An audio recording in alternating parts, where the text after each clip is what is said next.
Center of every ship, backbone of every ship. Once again, that's top of the keelson. Keel and keelson, first beam is put down. Branching off, running perpendicular are the ribs, forming the outer hull of this ship.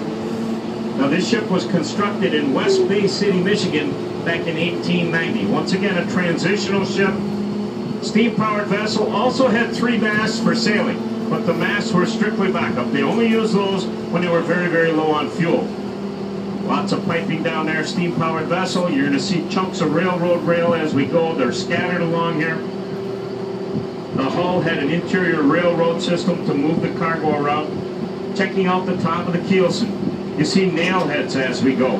Some of them are twisted and turned. Once again, trundle nails, 4 feet long, 2 men. Now maybe 1 woman could do it, but it took 2 men to do that job. 1 guy holding it firm and straight, the other guy swinging that sledgehammer.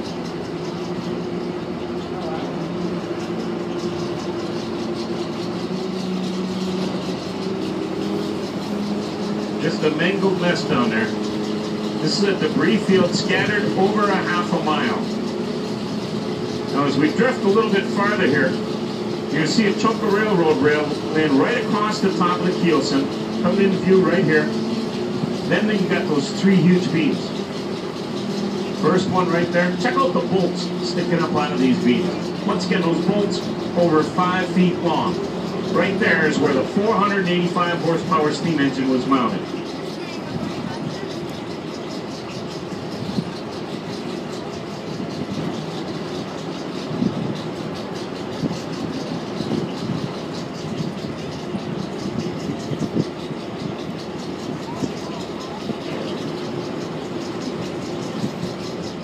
En route from Ludington, Michigan to Duluth, Minnesota with a cargo of 1,100 tons of table salt. Captain, all 16 crew members were rescued. Now we're going to back up to the port side of the ship.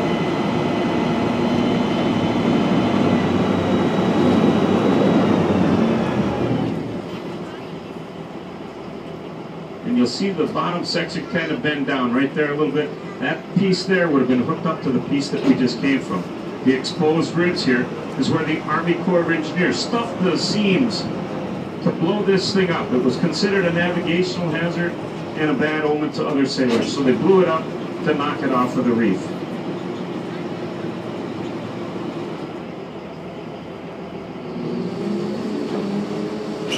As we continue to drift, you see some cable down there every once in a while. You might wonder about that.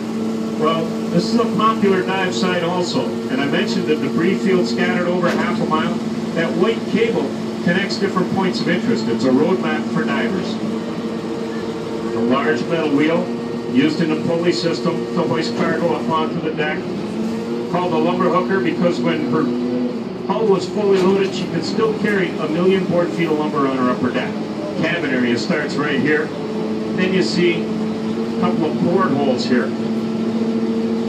Portholes about 12 inches in diameter. Directly below me, a beam protrudes up off the side there a little bit. That's the ship's rub rail. Right above the rub rail, the oval ring is a hawseye ring. Once again, dock lines would come out the hawseye rings.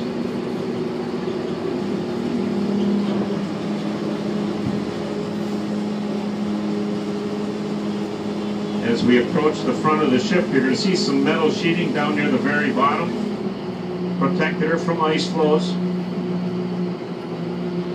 Then you're going to see the anchor housing, horseshoe-shaped metal ring directly below me here. Stem of the anchor would have gone right into that. And you can see it's broken into about 3 or 4 different pieces there.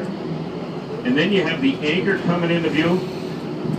That anchor, 5 feet wide, 8 feet long, 2,500 pounds. Got the anchor housing coming in over here. And then the anchor.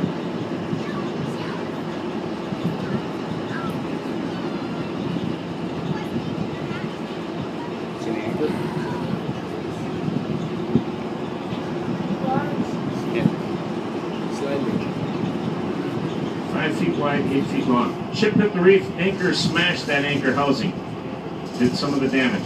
Now we're going to go for a ride out on a rock reef.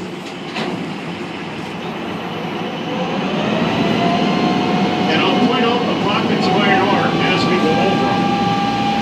But we're going to get on top of that rock reef will be an 8